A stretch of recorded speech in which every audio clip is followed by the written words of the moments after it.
confidence is arrogance under control. That's all confidence is. The only thing I miss about the NBA is being around 15 people all day long who are thoroughly convinced they're the best in the world at what they do. But this is what you should be careful of. Don't you ever cross that line into arrogance. Because arrogant people stop growing, arrogant people stop developing, because arrogant people think they have arrived. Be as confident as you can be without crossing the line into arrogance. My number one competition is me. It's always you versus you. You gotta be the one to get up every morning, be disciplined, put in the consistent daily hard work, because that gains success. No coach, no trainer, no mentor, no boss can do it. You versus you.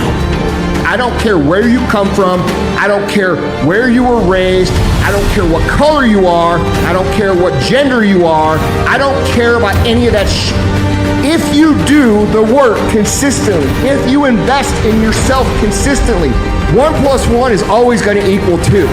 2 + 2 is going to equal 4. And 10 years of motherfucking work when everybody else is partying, making excuses, doing the cool thing on the weekend is going to pay off.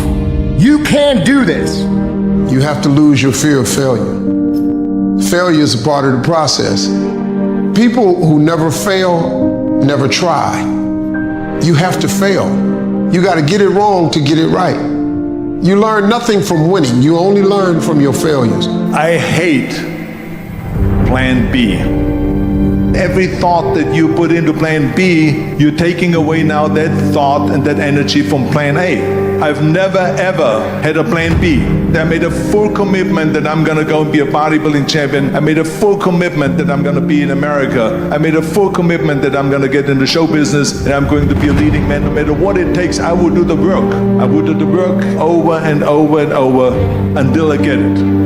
No matter what's going on in your life, it's not permanent. Everything is going to change. So there's two things you can do with change. You can react to it or you can participate in it. It's gonna change anyway. So if you keep waiting around, you're gonna have to react to the change. And now you're behind. But if you participate in the change, if you know the job you have is not gonna last forever. COVID proved that already. Where you go to work at every day, that's gonna change. COVID proved that already. So what you gotta start doing is you gotta start anticipating that it's going to change and just start living your life with the preparation for change. Sit on your bed one day and ask yourself, what remarkably stupid things am I doing on a regular basis to absolutely screw up my life? And if you actually ask that question, but you have to want to know the answer, right? Because that's actually what asking the question means. It doesn't mean just mouthing the words. It means you have to decide that you want to know. You'll figure that's out so fast it'll make your hair curl. What would happen if you consulted yourself about the best possible outcome for you? You might get an answer. I just beat me. This ain't about nobody else. I don't give a fuck about nobody else. I just beat me. I'm in a battle with the only person that I really want to fucking beat, and that's me. If I can continue to outdo me from the day before, then I'm ahead. You can think about it, you can wish for it, you can hope for it, you can think all about it all as long as you want. But unless you get out every single motherfucking day and put in the work inch by motherfucking inch, you will never get there. Fear is not real. The only place that fear can exist is in our thoughts of the future. It is a product of our imagination, causing us to fear things that do not at present and may not ever exist. That is near insanity. Do not misunderstand me. Danger is very real, but fear is a choice. We are all telling ourselves a story. Stay focused. Don't listen to nobody. What's on your mind, just do it. Because what's destined for you, you gonna get it. My number one competition is me. It's always you versus you. You gotta be the one to get up every morning, be disciplined, put in the consistent daily hard work, because that gains success. No coach, no trainer, no mentor, no boss can do it. You versus you. It's about looking in the mirror and you may start, man, I feel different. That reflection's not everything. It's a feeling you're supposed to get. So you have to, in life, once you leave your house, the war begins. In your house, you have some control. And that reflection in the mirror, you have to control that reflection in the mirror. That's how you start your day. Leave your house feeling like, okay, I can fight. I've established the mentality to fight. And that all that comes from working out. It's not just from, you can't find that in the office. There was times when I went to practice, I hadn't even eaten, and guys would be out there complaining, and the only thing I was working on was my work ethic and my drive and my dream and my goal to get to where I was trying to get to, and I knew if I would have stopped in that moment, I would never get to where I was trying to get to.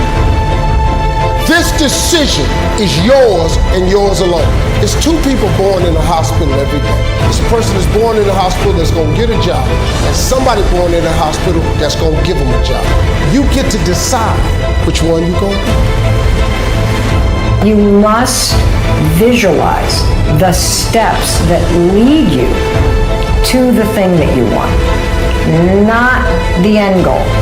This is a major mistake that people make.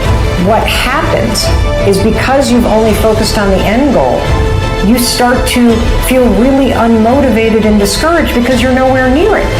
You gotta pick something that you want in order to get started. But manifesting isn't about the end. It's about going from where you are here to where you want to go.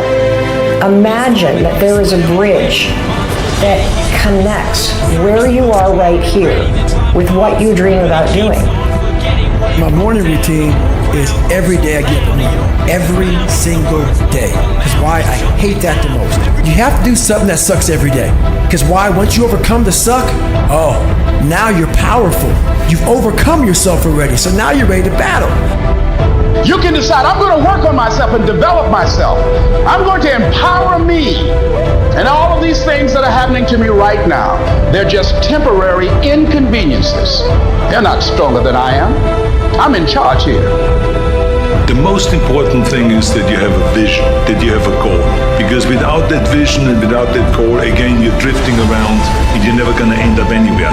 People don't become successful just by accident. This is why I always recommend to people, sit down, take your time, and start thinking about why do you want to work out? What is your goal? And then it can be as crazy as it is. It could be, I want to impress girls. If that's your goal, so be it. But it motivates you. Every decision we make in our lives as individuals or as organizations is a piece of communication. It's our way of saying something about who we are and what we believe. This is why authenticity matters. This is why you have to say and do the things you actually believe. Because the things you say and do are symbols of who you are. I'm sure people have told you to make sure you have something to fall back on. Make sure you have something to fall back on. But I never understood that concept, having something to fall back on. If I'm going to fall, I don't want to fall back on anything except my faith. I want to fall forward. I figure at least this way I'll see what I'm going to hit. Fall forward. This is what I mean. Reggie Jackson struck out 2,600 times in his career, the most in the history of baseball. But you don't hear about the strikeouts. People remember the home runs. Fall forward. This is why I always smiled when I was in the gym. People always came up to me and says, why are you smiling? You're working out 5 hours a day.